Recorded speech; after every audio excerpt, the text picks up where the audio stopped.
Friends, இன்றைக்கி நம்ம வந்து எடுத்தோம்னா 1/2 கிலோ வந்து எடுத்தோம்னா பாஸ்மதி ரைஸில் சிக்கன் பிரியாணி வந்து பண்ண போகிறோம் நம்ம வீட்டில். இதுக்கு தேவையான பொருட்கள் வந்து எடுத்தோம்னா 2 வெங்காயம் கீறி வச்சுருக்கேன், பெரிய வெங்காயம். அடுத்து 2 தக்காளி, 2 பச்சை மிளகா. அடுத்து வந்து எடுத்தோம்னா புதினா, கொத்தமல்லி தேவைக்கேற்ப. அடுத்து பட்டை, சோம்பு, அன்னாச்சிப்பூ, கிராம்பு. அடுத்து இது நம்ம வந்து வெங்காயம் வந்து கோல்டன் ப்ரௌன் கலரில் வர்ற வரைக்கும் நம்ம வந்து ஃப்ரை பண்ணிக்கணும். இப்போ வெங்காயம் வந்து எடுத்துகிட்டோன்னா நமக்கு கோல்டன் ப்ரௌன் கலர் வந்துருச்சு. அது இந்த ஸ்டேஜில் வந்து நம்ம தக்காளி 2 நறுக்கின தக்காளியை வந்து நம்ம சேர்க்குறோம். 2 தக்காளியை சேர்த்து அது கொஞ்சம் வதக்கணும். இப்போ வந்து தக்காளி வெங்காயம் எல்லாம் சேர்ந்து நமக்கு வதங்கிட்டு இருக்கு. இப்போ நம்ம கீறி வச்சுருக்கிற 2 பச்சை மிளகா வந்து அதில் சேர்க்குறோம். பச்சை மிளகா சேர்த்து அதை ஒரு 2 வதக்கிக்க வேண்டியதுதான். நம்ம கொஞ்சம் சிறிதளவு தண்ணி சேர்த்து அந்த இஞ்சி பூண்டு விழுது வந்து எடுத்தோம்னா வாசனை போகிற அளவுக்கு கொஞ்சம் நம்ம வதக்கி வச்சுக்கலாம். ஃப்ரெண்ட்ஸ், இப்போ நம்ம தக்காளி வெங்காயம் அந்த பச்சை மிளகா போட்டிருக்கிறது வந்து நமக்கு வதங்கிருச்சு.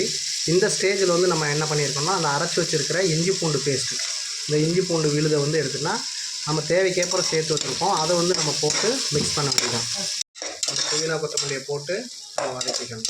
ஃப்ரெண்ட்ஸ், நம்ம புதினா கொத்தமல்லி வந்து நறுக்கி வச்சுருக்கிறது இப்போ வந்து சேர்க்க போகிறோம். புதினா கொத்தமல்லி வந்து சிறிதளவு சேர்த்துக்கிறோம்.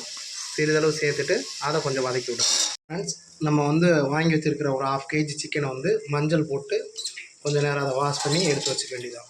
ஃப்ரெண்ட்ஸ், இப்போ நம்ம வாஷ் பண்ணி வச்சுருக்கிற சிக்கனை வந்து எடுத்துகிட்டோன்னா இந்த கடாயில் நம்ம வந்து குக்கரில் போட்டு அதை வந்து 2 கிண்டு கிண்டிக்கணும். இப்போ சிக்கனை வந்து நம்ம 2 கிண்டு கிண்டிட்டு கொஞ்சம் சிறிதளவு தேவைக்கேற்ப தண்ணி வந்து கொஞ்சம் ஊற்றிக்க வேண்டியதான். தேவைக்கேற்ப உப்பு இதெல்லாம் சேர்த்ததுக்கப்புறம் நம்ம வந்து எடுத்தோம்னா அதை ஒரு மிக்ஸ் பண்ணி ஒரு 2 கிளறி விட்டுக்க வேண்டியதான். இதெல்லாம் வந்து தயிர் சேர்த்துக்கணும். ஃப்ரெண்ட்ஸ், நல்லா டேஸ்ட் நல்லா இருக்கும்.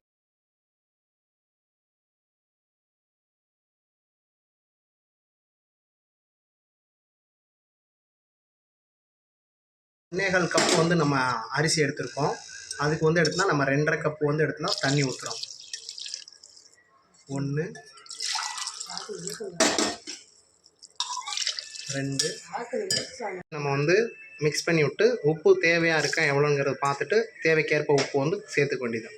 மிக்ஸ் பண்ணி நம்ம இது பண்ணியிருக்கேன். இது கொதி வந்த உடனே நம்ம வந்து எடுத்தோம்னா அடுத்து கழுவி வாஷ் பண்ணி வச்சுருக்கிற அரிசியை வந்து போட்டு குக்கரை நம்ம போட்டு ஒரு 2 விசில் எடுத்துக்க வேண்டியதான். ஃப்ரெண்ட்ஸ், இப்போ நமக்கு கொதி வந்துருச்சு. இப்போ நம்ம வாஷ் பண்ணி வச்சுருக்கிற அரிசியை நம்ம அதில் போட்டுற வேண்டியதான். 2 கிளறி விட்டு அடுத்து குக்கரை நம்ம வந்து போட்டு விசில் போட்டு விட்டுற வேண்டியது. ஃப்ரெண்ட்ஸ், குக்கர் வந்து மூடி போட்டாச்சு. இப்போ 2 விசில் வர வரைக்கும் வெயிட் பண்ணுவோம். நமக்கு சிக்கன் பிரியாணி ரெடி ஆயிடுச்சு. மேலே வந்து எடுத்தோம்னா நெய் ஊற்றி அப்படியே கிளறி நம்ம சர்வ் பண்ண வேண்டியதான். விசில் வர்றதுக்கு வெந்துட்டு இருக்கிறதுக்குள்ளே நம்ம இங்கிட்ட தயிர் பச்சடி வந்து ரெடி பண்ணியாச்சு.